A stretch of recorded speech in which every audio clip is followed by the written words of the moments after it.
আসসালামু আলাইকুম। কেমন আছেন আপনারা? আলহামদুলিল্লাহ আমিও ভালো আছি।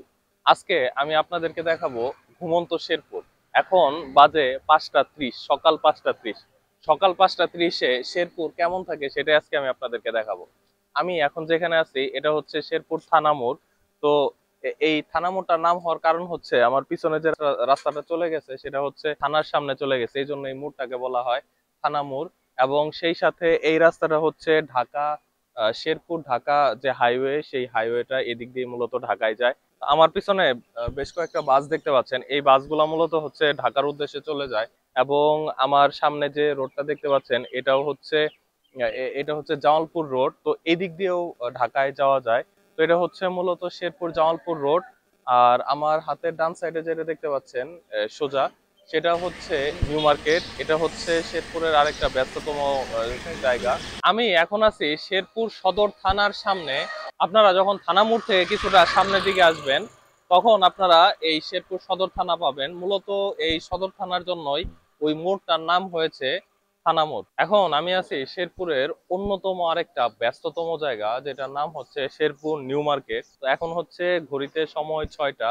তো 6টার সময় শেরপুরের নিউ মার্কেটটা আসলে ঘুম থেকে জাগ্রত হওয়া শুরু হয়েছে। যতই সময় যায় ততই নিউ মার্কেটে ভিড় বাড়তে থাকে। এখন আমি আছি শেরপুর টাউন হলের নিচে। টাউন হল বললে মূলত এটাকেই চিনে। এটার নাম হচ্ছে পৌর অডিটোরিয়াম কাম মার্কেট। এটার উদ্বোধন করেন বীর মুক্তিযোদ্ধা জনাব আতিউর রহমান আতিক। এখানে নিচে যে দোকানগুলো দেখতে পাচ্ছেন এগুলো হচ্ছে মার্কেট, এবং উপরেও কিছু সেলুন আছে এবং কিছু মার্কেট আছে, এবং হচ্ছে এখানে কিছু কম্পিউটার অ্যাক্সেসরিজ, মানে কম্পিউটার কিনতে চাইলে আপনারা এখানে চলে আসতে পারেন। তো শেরপুর থেকে যারা কম্পিউটার কিনে তারা এখানে চলে আসে, এবং নিউ মার্কেটে ওইখানে কিছু দোকান আছে ওইখান থেকে কিনে। নিউ মার্কেটটা মূলত হচ্ছে কাপড়, এখানে কাপড়গুলা পাওয়া যায়। এরপরে হচ্ছে আমার সামনে যে রাস্তাটা চলে গেছে এটা খড়মপুর মোড়ে গেছে। আবার খড়মপুর মোড় থেকে সামনে আছে কলেজ মোড়।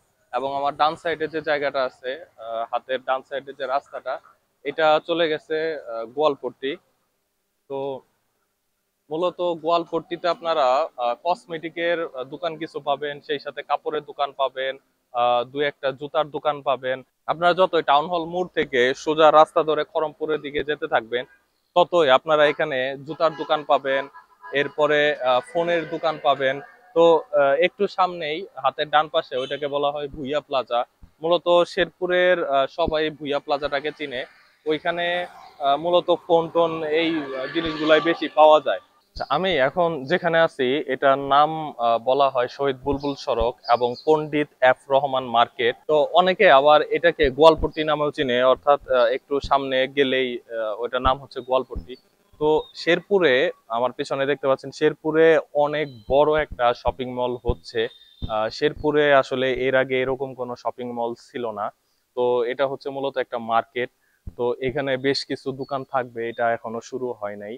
তো তো যখন এটা শুরু হবে তখন আমি আপনাদেরকে এটা দেখাবো।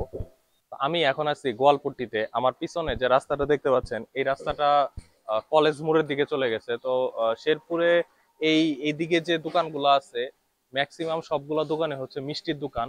এখানে আপনারা আসলে অনেক মিষ্টি পেয়ে যাবেন। বিশেষ করে শেরপুর যে কারণে বিখ্যাত সেটা হচ্ছে ছানার পায়েস। এখানে আপনারা বিখ্যাত ছানার পায়েস গুলা পেয়ে যাবেন। এবং আমার হাতের বাম পাশে যে রোডটা আছে এই রোডটা চলে গেছে বটতলার দিকে। এবং আমার হাতের ডান দিকে যে রোডটা আছে এই রোডটা চলে গেছে এই টাউন হলের মোড়ের দিকে। আমি এখন আছি বটতলা মোড়ে। আমার পিছনে যে রাস্তাটা দেখতে পাচ্ছেন এটা মূলত চলে গেছে কলেজ মোড়ে।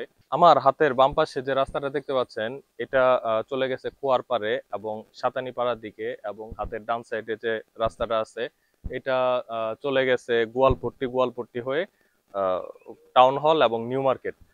আর আমার উল্টা পাশে মানে আমার সামনে যে রাস্তাটা আছে এই রাস্তাটা চলে গেছে হসপিটাল রোডে, অর্থাৎ হসপিটাল রোড হয়ে শেখহাটি গাজীর খামার, এরপর সেদিক দিয়ে পাকুরিয়া, এই রোডটা সেদিকে চলে গেছে। এটা হচ্ছে মূলত বটতলা। তো বটতলায় আসলে আপনারা এখানে অনেক চশমা দোকান পেয়ে যাবেন। আর আজকের ভিডিওটি এই পর্যন্তই। ভিডিওটি যদি ভালো লাগে তাহলে লাইক দিবেন, চ্যানেলে নতুন হলে সাবস্ক্রাইব করবেন। Cross my dream milestone channel থেকে আমি আপনাদের সাথে ছিলাম মনি। দেখা যাবে অন্য আরেকটি ভিডিওতে। সে পর্যন্ত সকলে ভালো থাকুন। আল্লাহ হাফেজ।